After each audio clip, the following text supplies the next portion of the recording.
Hi, we're Funeral for a Friend, and you're watching us on Thrash Hits. I was going to do it, but everybody else left. Yeah, everybody else left.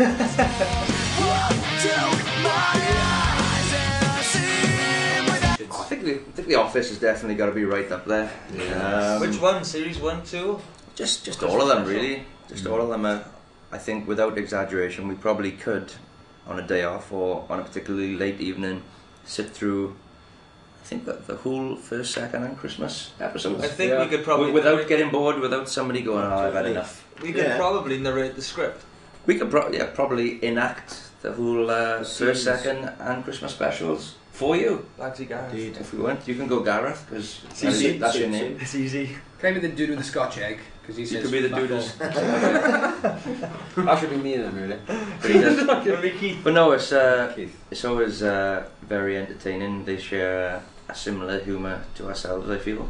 Yeah. The chaps working at the Office. I think when we did the Iron Maiden tour, and that was the first time the DVD box ever came out, I think we pretty much wore it to death. I think we must have watched it every single night on the 2 months of that tour. So, and we're still watching now. That's what our love of it began, I think. I think so, yeah. But it never gets old, and random Office quotes are thrown in amongst on a daily basis, everyday conversations. even on stage sometimes. Even on stage sometimes, which some people get, some people don't. But we don't care because we think it's funny.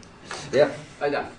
I think I'd probably pick the classic albums range of DVDs, because I think they're always really interesting, and to kind of, when they go back and kind of isolate tracks in when they've been mixing the albums, and kind of I don't know, just kind of show you what goes into kind of how they come up with the ideas and things like that. I don't always find that those DVDs. I wonder if people who aren't musicians find them interesting. I think so. If you're a lover of that particular record, or whichever classic album it is, I would say you'd probably find it interesting. Because I actually like the ones of the albums that I don't know all like. There you go. Oh, So, I mean, yeah, I think those DVDs are really interesting. Favourite one? Probably the Joshua Tree one. You too. Mine's Either that the or Dark Side of the Movie one. I quite like. Def Leppard one, Hysteria, is really good as well, though. Yeah. Oh. Speaking of which, moving on to my thing. The Def Leppard story. Oh. See the connection there? Did I see it? Yeah. The movie. The movie. Made obviously a story about a bunch of boys from Sheffield, filmed in the States. California. As Californian as you like. With a mix of accents. Variety of accents. You just pick one. Just pick one. Scottish, Irish, San Diego. But yeah, I mean, it actually is the most. It is the worst acted, but it's probably inaccurate story, like inaccurately scripted documentary about a band or movie made about a band. I think it's probably accurate about what happened to them, but just. I don't know, but you know, it's got that American edge to it, you know, like when he's in the studio and he does just like he sings half a line of a vocal and then the entire song is harmonised. What's the line?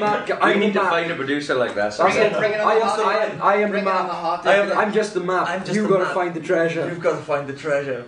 Wow! Brilliant. Absolutely brilliant. For anyone who hasn't seen that, Def Leppard fan or otherwise, then you should watch it. You should. Hysteria, the Def Leppard story. Only if you have nothing else to do. For my choice, Eddie Murphy role.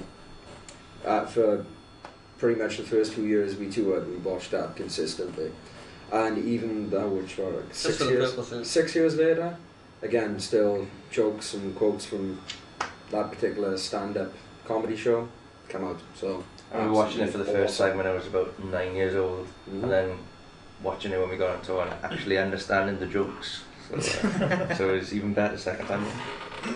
Awesome. And he looks like Michael Jackson now. My favourite DVD for the bus would probably be the Louis Theroux documentary collection. Oh yes. Definitely. Because never has there ever been a man who is so fascinating to watch. It's so cringe-worthy when he gets around to interviewing people.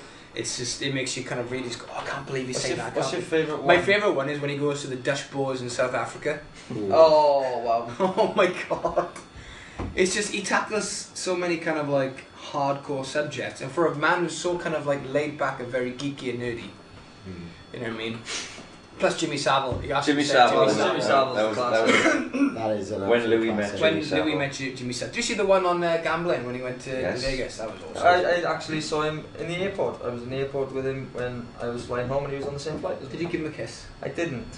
You probably picked the top 5 I videos. probably think we did, didn't we? There was no lies there. There was no bullshit.